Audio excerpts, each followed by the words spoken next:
Hello, everyone. This is Cody Lee of BlackCatBooks.org, author of I, the Dragon, Cruel and Beautiful, Rabbit Hole, and King Dio.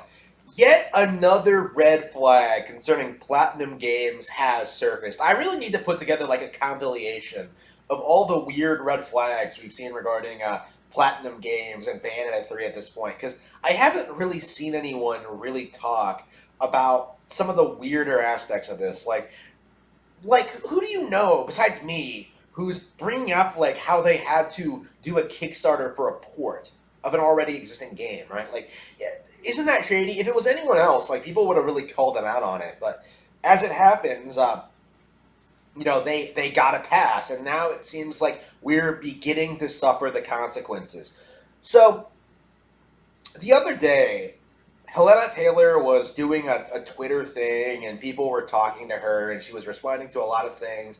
And someone, Helena Taylor, the voice of Bayonetta, if you're not aware, if you're not as big of a nerd as I am, someone asked her, someone pointed out that, like, oh man, Helena, I couldn't imagine Bayonetta's voice without your talents, essentially. And she responded, you may have to. And then like someone pressed her on it, and she responded like, due to a confidentiality agreement, she couldn't go into further detail, even though she desperately wanted to. Now, this could mean a whole matter of things. There could be like all kinds of explanations to this, but I think like this really indicates like two very strong possibilities, right? There could be like plot reasons why like Helena isn't like voicing Bayonetta, but uh, for all intents and purposes, I think it's safe to say it's like one of two things. First, and I think this is probably the most likely, is that Helena Taylor will not be reprising her role as Bayonetta. For whatever reason, she decided not to come back, and Platinum Games didn't want to hire her, and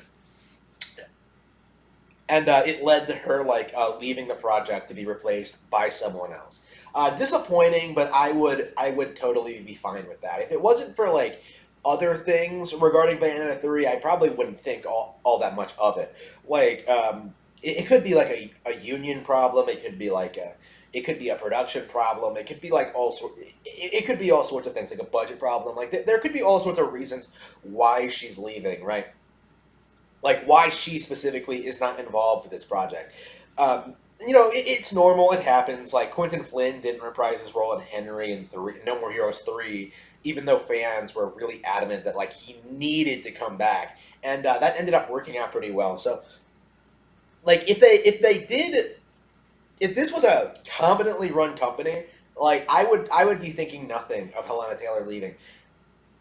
But the second thing that could be going wrong, and this is a worst case scenario. I'm not really sure if this is likely. I don't think it's. I don't. I'm not sure if this is. I'm not sure how likely this is. This is kind of a reach considering her statements. But like with everything else going on, I think it really needs to be like acknowledged as a possibility. The possibility that like Bayonetta 3 has already been canceled, and yet no one at Nintendo or Platinum wants to admit it, because this is the thing that I think a lot of people are beginning to notice about Platinum, is that like they have no major projects in the pipeline. They've announced nothing over the past couple of years. They've been working on a port. They've been working on mobile games, self-published titles. Nobody cares about any of that. People want to see like Bayonetta 3, and they want to see hot new Platinum Nintendo exclusive titles. Like that's all anybody wants, right? But a Platinum has been like showing all these red flags about like not being willing or able to do that, and there's been all these signs that things are going very very badly in that company. Like JP Kellums, like that American guy who used to work for them, like he spent all of his time on Twitter bitching about them. Apparently, like people are leaving in droves. There are all these signs that something is very very wrong there, and I think that if Bayonetta 3 were to be confirmed to be canceled, if it was confirmed that like Nintendo terminated their contract, if like they were told that like no, you're done, you're not doing this anymore, we're not giving you more money, it's over. Like that one event would destroy their entire company. It would destroy them, completely eradicate everything they've built up. All the goodwill from their fans, all the memories, all the all the love and respect that the fans have, all gone. Because Platinum Games has one job, just like George R. R. Martin has a one job, just like how Hollywood has one job. It's to produce content, and if you're not producing the content, James Rolfe has one job, to produce content. If you're not producing the content that fans are expecting, you're going to see them rise up against you and turn on you and get really, really angry, especially if you don't deliver on a promised project. With George R. R. Martin, it was like, not releasing new books and not putting a stop to like the Game of Thrones series finale on television, the Idiot Box. For Spoonie, it was like not uploading new videos at all. But for Platinum, it seems to be like they can put out as many like low budget mobile and Chinese demographic games as they want, but like that's not what people are fans of Platinum for, right? That's not why people are invested. That's not what people expect to see from them. Like they want